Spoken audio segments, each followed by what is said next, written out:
So over the past year, I've been collecting a whole bunch of Marvel Legends, and I haven't unboxed any of them because I didn't have any space to. But now that I got my shelves up, I'm going to go ahead and start unboxing them. So the first figure we're going to be unboxing is going to be this Spider-Man from Marvel Legends. It's the 6-armed Spider-Man from, I think it's one of the stories where Morbius was introduced. If it's not like that in the comics, that's at least how it was in the animated series. Which is kind of what I know this guy from mostly. There it goes. It's kind of neat how they made a unique body sculpt for him in order to fit the extra arms onto there. So yeah, I guess that means that there's one down and... Okay, so we're just gonna pretend that it hasn't been 6 months since I started filming this video. So yeah, just ignore the whole entire set changing for some of these shots. But one of the things that Marvel's done recently is they've changed up the packaging to this more kind of nostalgia-based branding, which honestly I don't mind so much. It looks really neat, and when you look at the classic toy line for the 90s cartoon, it really does look similar to that. But the only thing is there's no real way to preserve the packaging at all, so you basically just have to waste it. Which, considering all the excess Marvel Legends packaging around my house, that's probably a good thing for me. So I probably should have been tearing into this thing the whole time I was talking and telling you all that, but I wasn't. So the classic trick of peeling it back and just ripping it open doesn't work anymore because there's 2 layers of cardboard before the plastic. I guess to make it harder to steal. But I still got in this motherfucker. Also ignore the Mary Jane and Captain America. They're really there just so I can test the colors later. Got the little half Peter, half Spidey head. Let's get them feet out of there first. Come on. And there's those Spidey reflexes. Oh. This guy has really good articulation. Huh. Well, hell yeah. I like this little dude. Here's his little camera. We'll sit him on top of my laptop for now. Let Spidey help film the rest of the unboxing video. Put that head right there. Oh, I forgot to turn these glasses on. There we go. Next one is another one of those classic packaging. This one is going to be the 90s Iron Man. Now, I'm a big fan of this look personally, and the main reason for that is that I grew up watching reruns of the 90s cartoon on ABC Family, and later on Jetix on Toon Disney. So I probably should have shown you more of it before I started ripping into it, but yeah, just for the sake of it. It looks like a tribute to the classic Secret Wars line. Correct me if I'm wrong there. I'm sure someone in the comments is more than happy to tell me I am. Which, I mean, by all means, if I am, let me know. I love the boxy design of the upper armor. You don't see armor like this anymore, mainly because Extremis made it so that the sleek-looking Extremis style armor was more popular. Like, see, and if you ignore the shoulder pads, I don't like it when you can see the exposed shoulders. I like these bulky shoulder pads and this like bulky torso. You don't really see that anymore unless it's on a War Machine figure. Which, speaking of that, I didn't get it yet, but there's a War Machine figure that's the exact same type of build as this 90s Iron Man, and I'm thinking about getting it for the exact same reasons. I also love how bulky the helmet is. This might be like my 3rd favorite Iron Man design, behind the original Ultimate armor and the Mark 7 armor. It'd be real neat to see a legend based off of the Ultimate armor. I'd be really down for that. There we go. So, not a lot of people are fans of the new She-Hulk design, but I actually really dig it, to be honest with you. So this figure is a nice in-between between the more like hulkish, immortal She-Hulk and the classic slender frame of She-Hulk. A lot of people don't like it, but personally, I'm kind of a big fan of the muscles on her. I think it makes a lot of sense for the character. This isn't a package I'm going to keep, so I'm just going to rip right into it. Someone's going to take that out of context. Ooh, I like that cosmic background for the Fantastic Four wave. That's neat.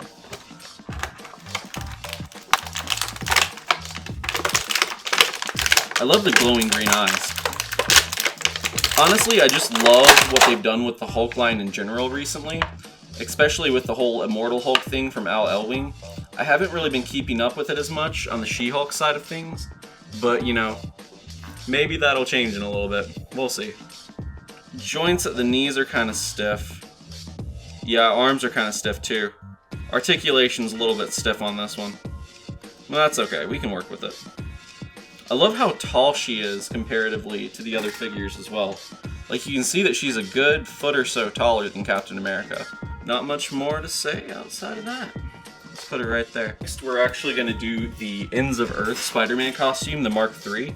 This is actually my all-time favorite Spider-Man armor. I want to make sure I get a really good shot on that from whatever camera ends up getting the best. Because like I said, favorite spider armor. I was really excited to see this costume in the Spider-Man PS4 game.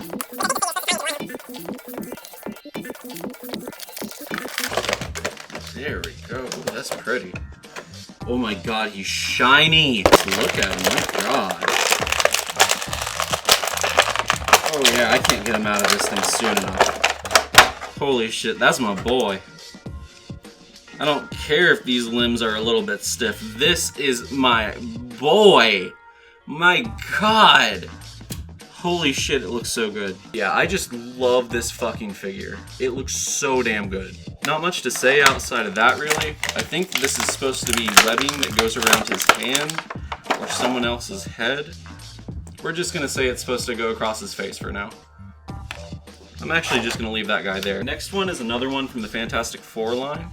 We're gonna be doing Ben Grimm, which he's actually kind of beefy. Definitely heavier than the other figures. Makes sense, given that he's the ever-loving blue-eyed thing. Ooh, there it goes. Look at the rocks on this boy. My goodness. God, just look at him. And it's not just printed on, it's like sculpted. You can like feel the rocks. Holy shit. Someone's gonna take that out of context. Once again, that nice Fantastic Four background there. The two scroll heads look as okay as they need to be. I don't really care as much about them. Limbs aren't as stiff as I would expect. They're about as stiff as a Transformer would be. Which makes sense given that it's Hasbro. I wouldn't be surprised if some of the bigger figures have some stuff in common with the joints they use in Transform. Oh, look at that! Look at how far back his legs bend. You're gonna be able to make so many poses of him like jumping and doing like dynamic shit with this. He's really well articulated. A little bit stiff, but that stiffness is a good thing because it'll keep him posed. Yeah, I like this guy. This is a really good fit. And look at his eyes. They got his blue eyes right. The ever-loving blue-eyed thing has some beautiful baby blue eyes. This is a great figure. I'd recommend this figure to anyone. This figure might be the first one to get a 10 out of 10 from me. I love this guy. And look at him, how big he is. He's so tall. Okay, so this is another one I've wanted to open for a long time. This is the Marvel Legends Venom. I'm so hyped for this one. Just for context, a lot of these have been sitting around my house just on shelves in box, waiting for me to film them for this video. This one's only been sitting here for about 2 months, but I'm more excited to open it than I am any of the other figures that I have here, honestly. I was a big fan of this take on Venom in the movies. I really like that they brought the comedy back to the character. So you've got the classic head that's making like the first appearance smile. Like that one issue from, I think it's like a Todd McFarlane run, when it was his, I think Todd McFarlane was the guy who made him. Oh, look at him come out of there. Now the sculpt isn't as good as the Ben Grimm sculpt, but it's still good. And just look at the toes on this guy. He got toes. He got the Venom toes. And for the record, yes, that is a good thing in my book. Now these are just painted on, these veins, the gray veins up here. It would have been nicer if they could have been sculpted on, kind of like the Thing figure. But I mean, I guess, you know, just cost-cutting measures. Because at the very least, even if they didn't get those veins right, they definitely got the inside of his mouth and his tongue right. And just for the sake of comparison, for so far out, I really like what they've done with the height discrepancies between all of these heroes. Because you can see Spider-Man over here, then you can see the Thing, then you can see Venom and She-Hulk, and you can see how the size differs for all of them. I don't know, that's just a neat little touch that I really like about these figures. So next up, coming from the same Venom line, is Absolute Carnage. Now this one obviously takes a lot of inspiration from the Donny Cates run, and the Absolute Carnage arc from it, which personally I'm a big fan of myself. I just read the Omnibus recently, and I really enjoyed it. I'm really excited to get into King in Black, but I'm definitely going to end up trade waiting or waiting for the Omnibus for that one. I am not about to buy that many single issues. Got the Venompool head, which honestly, it's sculpted super well, don't get me wrong there, but I'm just not a fan of this particular version of Deadpool with a symbiote, or the concept of Deadpool with a symbiote at all. Wow, if I had a nickel for every time I was bonded with a symbiote, I'd have 2 nickels, which isn't a lot, but it's weird that it happened twice, right? Alright, let's peel him out of there. That's neat. Oh, look at that. Look at this jaw here. Oh my god, the way his head bends back. Oh, and off. Like the Thing figure, all these veins are textured. Unlike the Venom figure, where the veins are untextured, they're just printed on. I also like all the tendrils that are coming off of him. Like this one in particular just looks so creepy. Which, given Absolute Carnage, that makes a lot of sense. And then, of course, we've got his Fortnite back bling to go on the back of him. I'm going to switch that out for the Absolute Carnage head, just because I'm a big Absolute Carnage fan. Yeah, this dude looks freaky. I dig this. Put him up there. I don't know if you'll be able to see him, but I've been wanting to open this one for a while now. This is the Iron Patriot from Endgame. It's a part of the Fat Thor series. I actually have this entire series, so later on we'll be able to build Fat Thor.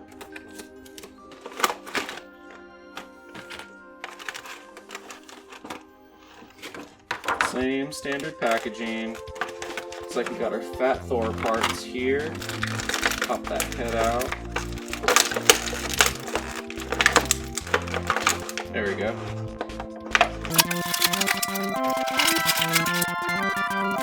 I really dig the detail on this. This is an impressive figure. There we go. He's so shiny! Oh my god, I love it. I can't wait to put this thing on display. He looks so fucking cool. Look at this motherfucker. I've got the War Machine from Infinity War, and this is gonna look great next to it. I mostly have Spider-Man Marvel Legends, but more and more I want to start collecting the Iron Man ones. This one's just really neat. I'll go ahead and put the parts on them and we'll move on to the next one.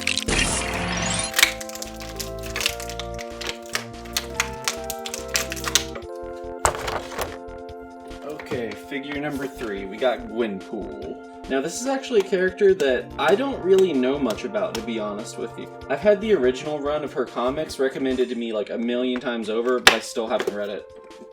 From my understanding, she's a normal human from quote-unquote our world, and she got sent to the Marvel Universe, and she's kind of like a fangirl character, sort of like Miss Marvel.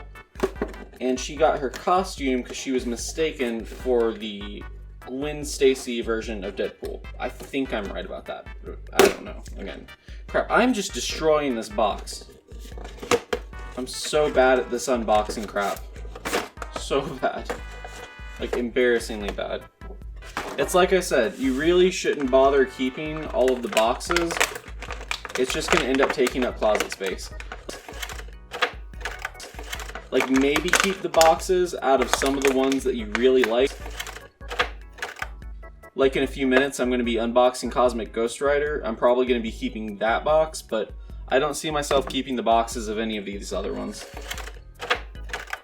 Okay, so right off the bat, I really like this inside cover that they have for the Gwenpool figure.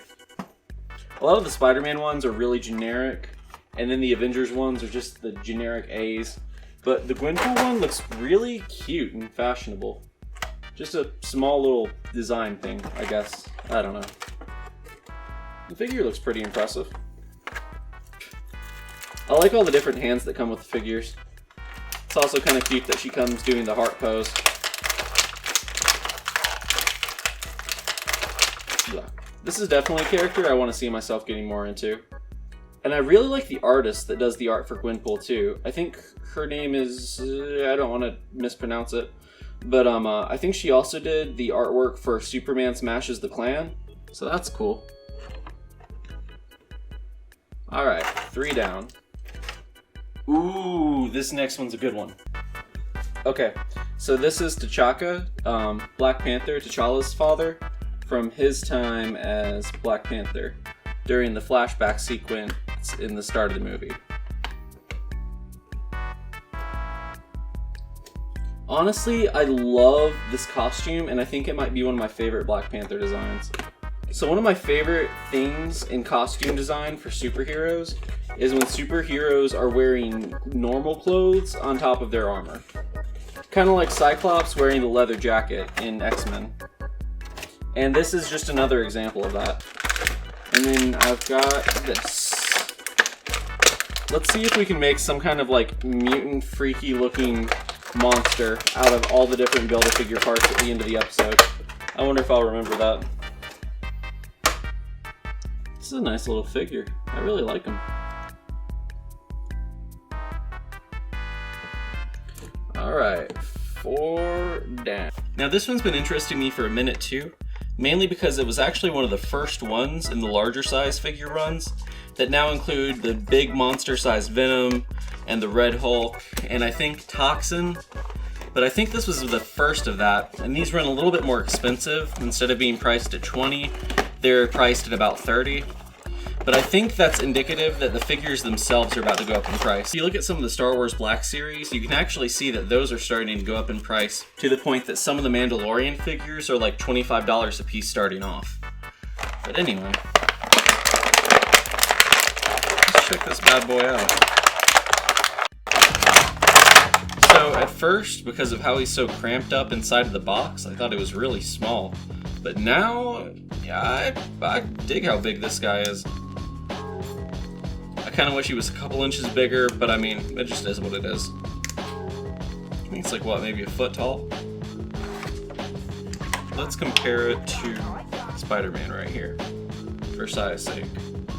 And then we'll put Ben right here next to him. So you can kind of see the size comparison here between a standard size, a bigger size figure, and then these deluxe size figures. Now I know that, say the Venom probably only comes up to about here, but it has the bulkiness that this one has, which is supposed to be the difference. I don't know, I don't think there's that big of a difference, to be honest with you. But yeah, just looking at the detail on it, and the sculpt and all, there's a lot of different textures, articulation isn't half bad, and I really like the red eye effect that they have on his helmet. It's a pretty solid figure. I'm excited to put it up on my shelf next to the other Ant-Man stuff. Just for comparison's sake, let's open the normal size Ant-Man next. If you hear pitter-pattering in the background, it's probably my dog. Look at our dog, she's a good girl. She says, stop playing with your action figures and come play with me, Dad. Alright, so back to this. Sorry I got distracted by Doge. So I actually got kind of lucky and found this one on sale on Big Bad Toy Store, which if you're looking for figures, it's probably one of the best places that you can... It's probably one of the best places to find them in my opinion. Now the texture on this one obviously isn't anywhere near as good as on here, seeing as this is a deluxe figure and this is kind of like, you know, the base figure. But when you look at the head sculpt on this thing, I mean, it does look like spot on, just like Paul Rudd and Ant-Man. Sometimes the MCU figure faces get a little bit warped compared to how they actually look in real life, but this one's pretty spot on, so I gotta commend them for that. And there you can see his helmet. Now this helmet actually doesn't have the same glaze effect that this one does, which makes it look a little bit worse in my opinion, but whatever, it is what it is. The main thing I like about this one is that it has Shuri as Black Panther, which is a take that I actually really dig, even if the actress that plays Shuri has some somewhat spicy takes.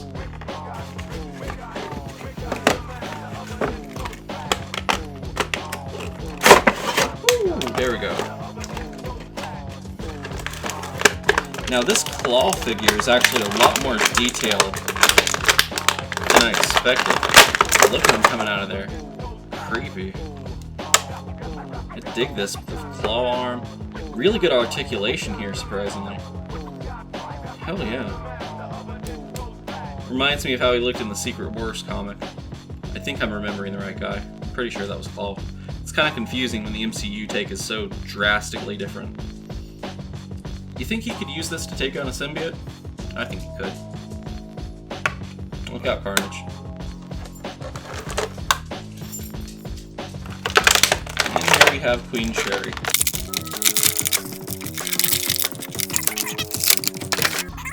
I like how the cape just kind of snugs onto her like that. Wonder if there would be any posing issues moving her around. I'm sure that you could figure something out though to get it to stay on her. But she doesn't have a specific piece to keep it in place. Let's check out this articulation here. It's got a really slender frame. Kind of reminds me of the White Tiger and Black Widow type figures. But overall, it's a pretty solid figure. Nice little piece to add to my Black Panther collection. And of course, I like the dressing of it too. So here we have Superior Ock. Now, I haven't actually read much of this run, so I'm not sure how Superior Ock came back. For what it's worth, I'm glad he's back, because it was a fun concept, even if the execution kind of went on way longer than necessary. I think Superior Spider-Man is actually my second or third figure that I've ever gotten. So it's kind of cool to come full circle and then get a Superior Ock figure a few years later. Guess that'll go to his back for his tentacles. Got the Build-A-Figure parts for Demogoblin, which is an absolutely terrifying looking goblin. Oh man, they're all like looped through here. Yeesh. I guess I'll pull them all up like that. It's funny, they feel like spaghetti noodles. I'm having too much fun unboxing these. Alright, one more.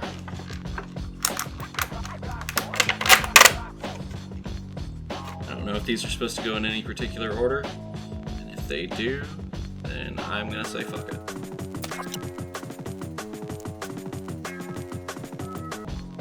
There we go. It's a pretty decent little figure.